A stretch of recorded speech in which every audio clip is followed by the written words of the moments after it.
नमस्कार साथियों। तो आज है 30 दिसंबर 2025।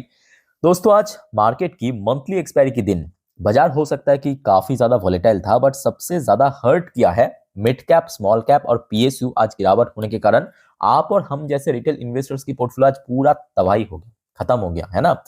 अब ये सब कुछ इंसिडेंट होने के बाद अब जो सवाल ये उठता है कि कल मतलब 2025 की आखिरी दिन पे क्या होगा। 31 दिसंबर 2025 जानेंगे इस वीडियो में। साथ में शेयर मार्केट से रिलेटेड बहुत सारे इंपॉर्टेंट जानकारी शेयर करेंगे आपके साथ। उसके साथ साथ ग्लोबल मार्केट का हालचाल जो अभी चल रहा है, और मोस्ट इंपॉर्टेंट कल मार्केट एनालिसिस। तो रिक्वेस्ट करूंगा आप सभी को, प्लीज वीडियो को बिना स्किप के पूरा अंत तक जरूर देखना, और खास करके इस वीडियो की आखिरी 3-4 मिनट पे जब हम मार्केट को समझेंगे, डिटेल में एनालिसिस करेंगे उस पार्ट को, तो कतई मिस मत करना। ओके, तो चलिए सबसे पहले चेकआउट करते हैं कि आज हमारे मार्केट एनालिस्ट दोस्त ने क्या कहा। आज क्लोजिंग के बेस पे या जिस प्रकार की माहौल है आज, कल किस तरफ मूव कर सकता है साल की आखिरी दिन पे।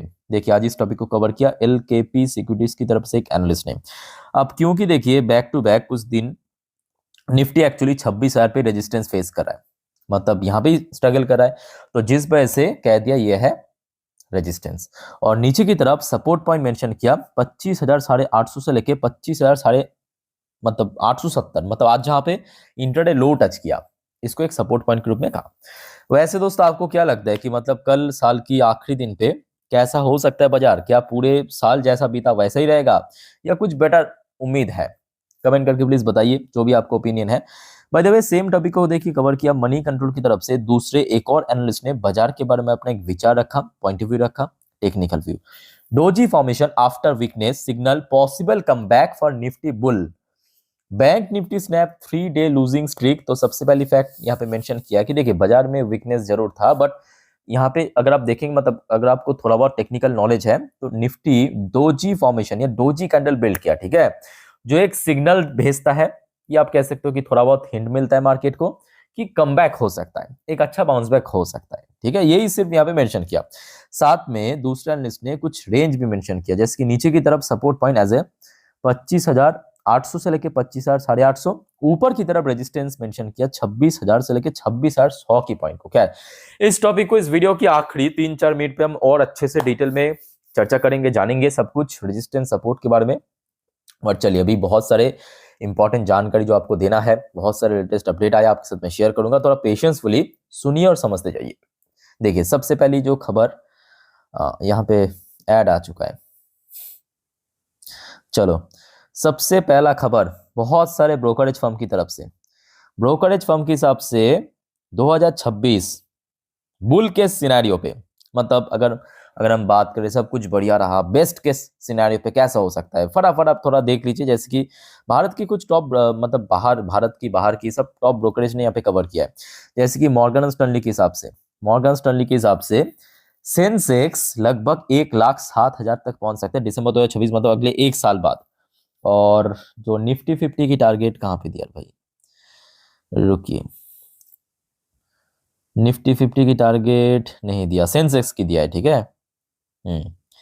अच्छा, उसके अलावा नमूरा नमूरा ने निफ्टी की टारगेट दिया 29,300 को। चलो बहुत बढ़िया, 13% अपसाइड। अच्छा, अब आ जाइए गोल्डमैन सैच ने 12% अपसाइड, 29,000 की टारगेट दिया निफ्टी को। चलो बहुत बढ़िया। कोटक ने बेस्ट टारगेट दिया है 32,032 पॉइंट की, कोटक सिक्योरिटीज की तरफ से, जो कि लगभग 23.5% अपसाइड टारगेट दिया है। दोस्तों, आपको क्या लगता है, मतलब ये जो टारगेट ब्रोकरेज फर्म दे रहा है, कोई 29,000, कोई 28,000, कोई 30-32,000, क्या ये फर्जी है या आपको जेन्युइन लगता है कि नहीं पहुंच सकता है एक्चुअली? जो भी आपको ओपिनियन प्लीज शेयर कीजिए। एक्सिस बैंक ने भी, मतलब एक्सिस सिक्योरिटीज की तरफ से भी 28,100 की टारगेट दिया, बट फिर भी अगर आप देखेंगे काफी ऊपर लेवल पे ही है। एमका ग्लोबल की तरफ से 29,000 की टारगेट दिया। एचएसबीसी की तरफ से न्यूट्रल रेटिंग से ओवरवेट रेटिंग दिया, अच्छा रेटिंग दिया है। और सेंसेक्स के अंदर टारगेट दिया 11% ऊपर, 94,000 की।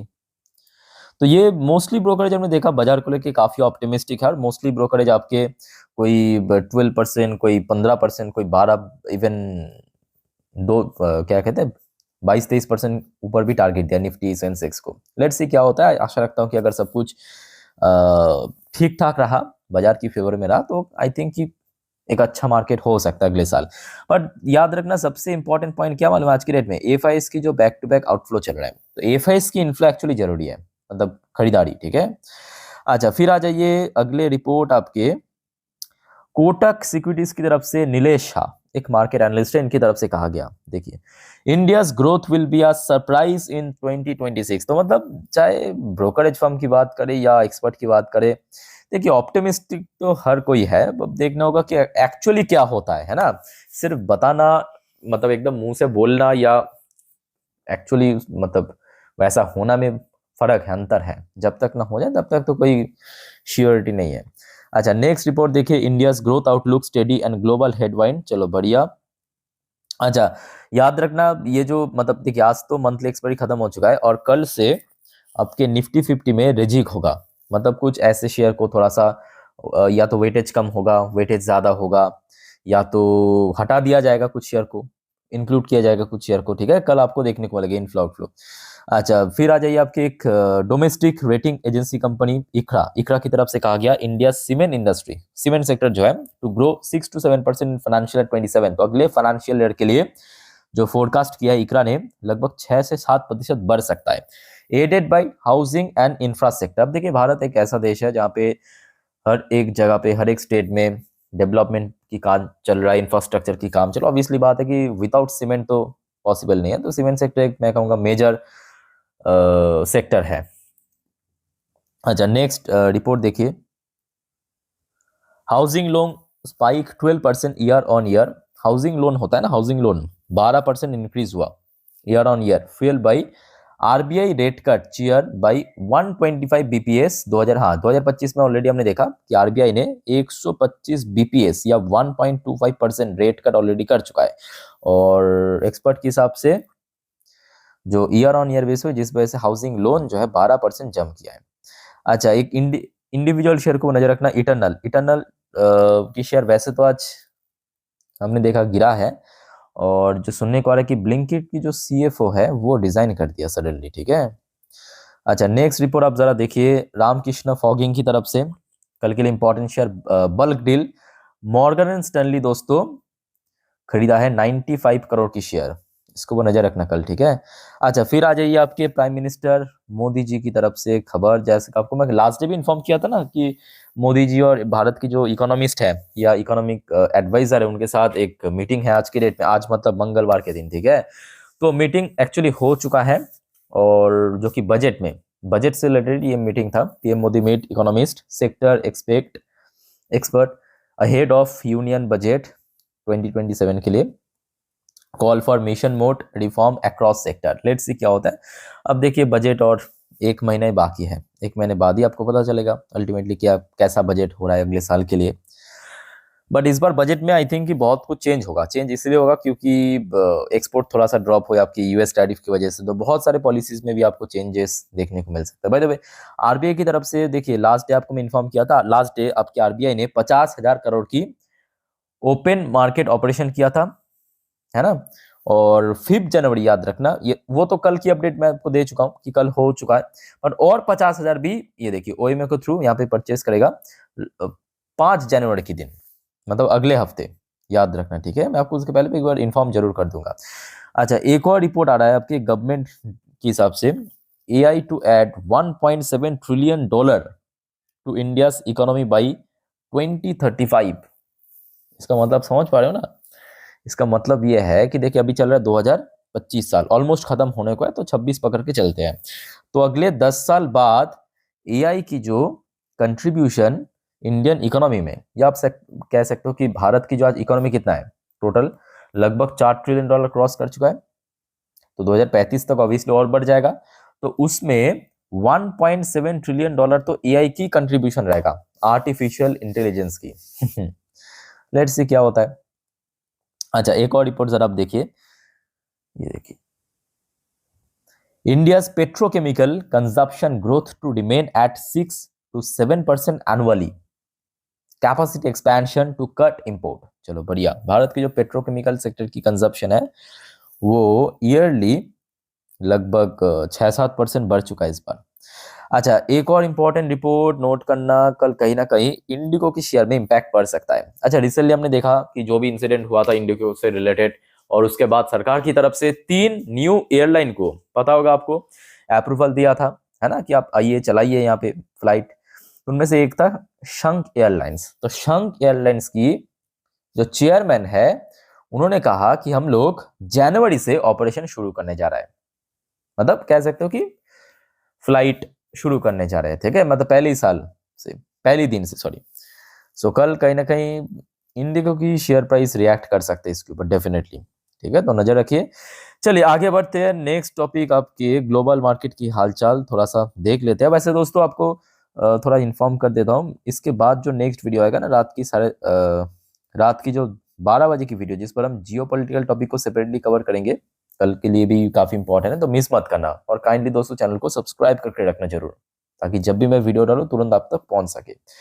अच्छा, डॉ जोन्स इंडस्ट्रियल एवरेज की अभी देखिए, मतलब जो यूएस मार्केट लोकल टाइम 11:55 पे 0.21% थोड़ा सा वीकनेस तो है यूएस मार्केट में।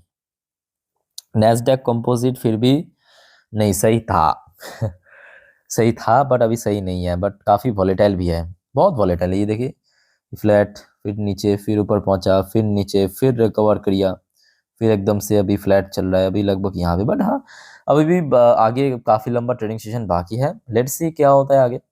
अच्छा, यूएस की 10 साल की बॉन्ड डील, ये भी फ्लैट चल रहा है, चलो ठीक है। क्रूड ऑयल के अंदर भी कोई बहुत बड़ा चेंजेस नहीं। इंडियन करेंसी की वैल्यूएशन काइंड ऑफ सेम है, इसमें कोई चेंजेस नहीं हुआ। अच्छा, कुछ इंडियन कंपनी की पोजीशन जैसे कि विप्रो एडीआर वर्जन 0.87% नीचे, इन्फोसिस की एडीआर वर्जन 1.65 पर नीचे। नोट करना, इन्फोसिस की एडीआर वर्जन काफी नीचे आ चुका है।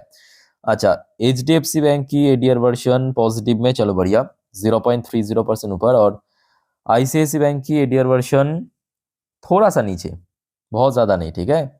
अच्छा, वैसे गिफ्ट निफ्टी की पोजीशन कहाँ पे, आइए देखते हैं। भाई दोस्तों यहाँ पे एक और पॉइंट मैं आपको बताना चाहता हूँ, ये जो गिफ्ट निफ्टी की फ्यूचर आपको दिख रहा है ना, ये जनवरी 2026 की है, मतलब अगले महीने पे ये एक्सपायर करेगा। मतलब जो कल आपको मैं दिखाया था वो आज एक्सपायर कर चुका है, मतलब दिसंबर पे, ठीक है, मंगलवार था ना। सो ये जो फ्यूचर है, ये नेक्स्ट मंथ पे जो एंड की मंगलवार है तब एक्सपायर करेगा। अच्छा, वैसे अब देखिए, अभी ये वीडियो मैं रिकॉर्ड कर रहा हूँ रात लगभग 10:26-27 पे। गिफ्ट निफ्टी की पोजीशन उस हिसाब से मैं कहूंगा थोड़ा सा बेटर है, मतलब आज बाजार जहाँ पे क्लोजिंग दिया उस पॉइंट ऑफ व्यू से थोड़ा बेटर है। अब देखिए, प्रीमियम भी इसमें बहुत ज्यादा है, मतलब आज अगर आप देखेंगे निफ्टी क्लोजिंग कहाँ पे दिया, 25,938 पॉइंट पे अभी हमने देखा, 26,135 पॉइंट पे चल रहा है। तो अप्रोक्सीमेटली अभी 197 पॉइंट ऊपर चल रहा है, बट इसमें प्रीमियम भी काफी ज्यादा है, क्योंकि ये अगले महीने की फ्यूचर है, ठीक है, मतलब एक्सपायर होगा। तो रफली अगर हम 150 पॉइंट के आसपास प्रीमियम को एडजस्ट कर ले, तो भी मैं कहूंगा एक ठीक ठाक पोजीशन अभी चल रहा है गिफ्ट निफ्टी की, ठीक है। सो लेट्स सी कल तक ऐसा हो रहता है या नहीं रहता। अगर देखिए इस बीच में कुछ और खबर बबर मिल गया तो जरूर मैं आपको इन्फॉर्म कर दूंगा इंस्टाग्राम में, मतलब चाहे कितने भी रात हो, ठीक है, इंस्टाग्राम स्टोरी में। तो आप में से कोई अगर इंस्टाग्राम में हो, मुझे फॉलो कर सकते हो, मेरी इंस्टाग्राम हैंडल की लिंक आपको इस वीडियो के नीचे डिस्क्रिप्शन बॉक्स में मिल जाएगा, ठीक है। अच्छा, वैसे आ जाइए, आज एफआईएस की सेलिंग तो बहुत ही भयंकर देखने को मिला, 3,844 करोड़ बेच के निकल गया। और दूसरी तरफ डीएस की खरीदारी भी भाई जबरदस्त था, 6,159 करोड़, मतलब काफी बल्क में दोस्तों। और वैसे आज एक्सपायरी भी था, ये भी फैक्ट है। और लिटरली कह रहा हूं, आज जो ग्रॉस अमाउंट है ना, आपका होश उड़ जाएगा देख के। डीएस ने आज ग्रॉस अमाउंट खरीदा है 44,583 करोड़ ठीक है। अच्छा, नेक्स्ट आपके मिडिल ईस्ट की तरफ से तो कोई नया खबर नहीं है। वैसे आज TA-35 इसराइल की टॉप इंडेक्स लगभग 1% के आसपास ऊपर आके क्लोजिंग दिया। सो दोस्तों, मार्केट से रिलेटेड जितने भी वाइटल जानकारी देना था आपको मैं दे चुका। अब चलिए मैं आपको मार्केट एनालिसिस वाला पार्ट के ऊपर लेके चलता हूँ। तो दोस्तों, अभी आपके सामने मैं ओपन कर लिया निफ्टी 50 की लास्ट 3 महीने की कैंडलस्टिक चार्ट पैटर्न। अब जो बात मैं आपको बताने जा रहा हूँ, बहुत ही ध्यान से सुनना, अच्छे से ऑब्जर्व करना हर एक पॉइंट को, हर एक नंबर को। बट उसके पहले साथियों, आप सभी को रिक्वेस्ट करूंगा, अगर आपको वीडियो भी देखा अच्छा लगा, इन्फॉर्मेटिव लगा, प्लीज वीडियो को लाइक करना। और प्लीज दोस्तों, चैनल को सब्सक्राइब करके जरूर रखना, ऐसे इन्फॉर्मेटिव वीडियो हर रोज हर वक्त पाने के लिए। देखिए, मैं रात भर मेहनत से आप लोगों के लिए वीडियो बनाता हूँ, है ना, बट आप अगर सब्सक्राइब नहीं करते हो ना, तो आप तक पहुंचता नहीं है वीडियो की नोटिफिकेशन या वीडियो की लिंक, ठीक है। तो सब्सक्राइब करके रखिए ताकि जब भी मैं वीडियो अपलोड करूँ आप लोगों के लिए तुरंत आप तक एटलीस्ट पहुंच सके। ओके, अच्छा वैसे कल सुबह सुबह हो सकता है तो मतलब थोड़ा कोशिश करना डॉ जोन्स एंड नैस्डैक के फ्यूचर को ट्रैक करने की, ठीक है। गूगल में आके सिंपल लिखना मिल जाएगा, तो आपको ग्लोबल मार्केट की माहौल के बारे में थोड़ा बहुत एस्टिमेट मिल जाएगा, अंदाजा मिल जाएगा। अच्छा, कल के लिए कुछ इंपॉर्टेंट सेक्टर नोट कीजिए। बैंकिंग सेक्टर बहुत वाइटल है कल। अच्छा, आपके मेटल सेक्टर इंपॉर्टेंट है, आईटी सेक्टर इंपॉर्टेंट है कल। बस ये 3 सेक्टर काफी है, ठीक है। अच्छा, अब आ जाइए, ये हो गया आपका एक दिन की चार्ट पैटर्न, मतलब यहाँ पे जो हर एक कैंडल एक एक दिन को रिप्रेजेंट करेगा। तो आपको मैं कल कुछ कहा था, कुछ याद आ रहा है? जी हाँ, याद तो आएगा ही। कहा था ये जो इंडिकेटर्स आपको दिख रहा है ना, ये बहुत इंपॉर्टेंट है, मतलब इसका जो यूज बहुत इंपॉर्टेंट है। ये जो ब्लू कलर की लाइन आपको दिख रहा है, ये है 20 डेज की ईएमए। ईएमए मतलब एक्सपोनेंशियल मूविंग एवरेज। नीचे आपको रेड कलर की लाइन दिख रहा है, ये हो गया आपका 50 दिन की ईएमए, ठीक। अब चलो यहाँ पे मैं आपको दिखाता हूँ कल कहाँ पे सपोर्ट मिलेगा। पहले हम सपोर्ट को देखेंगे, ठीक है। वैसे अगर आप देखेंगे आज बॉटम तो बहुत नीचे तक पहुंच गया था, यहाँ पे पहुंच गया था, बट ये जो रेड कलर की लाइन नोट करना, उसके जस्ट ऊपर क्लोजिंग दिया, जस्ट ऊपर। और रेजिस्टेंस कहाँ पे फेस किया वो भी आप नोट करना, ये जो ब्लू कलर की लाइन जस्ट उस लाइन पे, ठीक। अच्छा, तो नीचे की तरफ सबसे पहला सपोर्ट जो निकल के आ रहा है एज पर टुडे क्लोजिंग 25,900, ये कल के लिए सबसे वाइटल सपोर्ट लेवल, ठीक है। अच्छा, रेजिस्टेंस समझने के लिए मैं आपको 4 घंटे की चार्ट पैटर्न दिखाता हूँ। देखिए 4 घंटे की चार्ट पैटर्न, तो यहाँ पे आपको जो इंडिकेटर्स की नंबर थोड़ा सा डिफरेंट दिखेगा बिकॉज ये डिफरेंट चार्ट है, ठीक है, 4 घंटे की चार्ट। अच्छा, तो यहाँ पे इसके हिसाब से अगर आप देखेंगे 2 लाइन ऑलमोस्ट नजदीक है। ये जो रेड कलर की लाइन आपको दिख रहा है जिसका नंबर निकल के आ रहा है 26,000 अराउंड 20 पॉइंट, और ठीक नीचे आप देखिए ब्लू कलर की लाइन जिसका नंबर निकल के आ रहा है 25,980 पॉइंट पे। और याद रखना कल सबसे पहला रेजिस्टेंस ये बनेगा और दूसरा रेजिस्टेंस बनेगा ये, ठीक है। मैं आपको निफ्टी निफ्टी समझा दिया, अब चले बैंक निफ्टी पे चलते हैं। बैंक निफ्टी की क्लोजिंग मैं कहूंगा निफ्टी 50 से आज थोड़ा सा बेटर हुआ। इवन बैंक निफ्टी पॉजिटिव में क्लोजिंग भी दी, इवन सुबह जितना गिर गया था एकदम से रिकवर भी कर गया। और सबसे खास बात यह है कि आज बैंक निफ्टी अपने जो 20 डेज की है आप देख सकते हो साहब, उसको क्रॉस करके ऊपर क्लोजिंग दिया, जिस बारे में आपको कल भी कहा था कि यहाँ पे रेजिस्टेंस मिल सकता है, और उसको क्रॉस कर लिया आज। तो बैंक निफ्टी के लिए अभी जो सबसे वाइटल लेवल, जो इसके पहले बार बार हडल फेस किया था, मतलब पिछले हफ्ते की मैं बात कर रहा हूं, इस लेवल पे, इस लेवल का नंबर निकल के आ रहा है 59,500, और नीचे की तरफ सपोर्ट पॉइंट सिंपल 59,000, ठीक है। तो मैं आपको निफ्टी 50 बैंक निफ्टी एक्सप्लेन कर दिया, चार्ट पैटर्न इंडिकेटर्स ये सब के बेस पे। बाकी दोस्तों आपका कोई और डाउट्स है या कंफ्यूजन है कमेंट करके बताइए। और दोस्तों याद रखना, जो हमेशा आपको मैं कहता हूँ, बाजार बहुत ज़्यादा रिस्की है, वॉलेटाइल है, तो गलती से F N trading intraday put call buy sell hold इन सब चक्कर में मत पड़ना। खास करके इस बारे में आप बिल्कुल भी कोई जानकारी नॉलेज एक्सपीरियंस नहीं रखते हो तो नॉर्मली वीडियो देखिए, सीखिए, जानिए। कोई प्रॉब्लम है तो मैं हूँ आप लोग के लिए, तो कमेंट करके बताइए। और दोस्तों चैनल को सब्सक्राइब करना मत भूलिएगा। तो इस वीडियो को वाइंड अप करता हूँ। टेक केयर, बाय बाय, जय हिंद।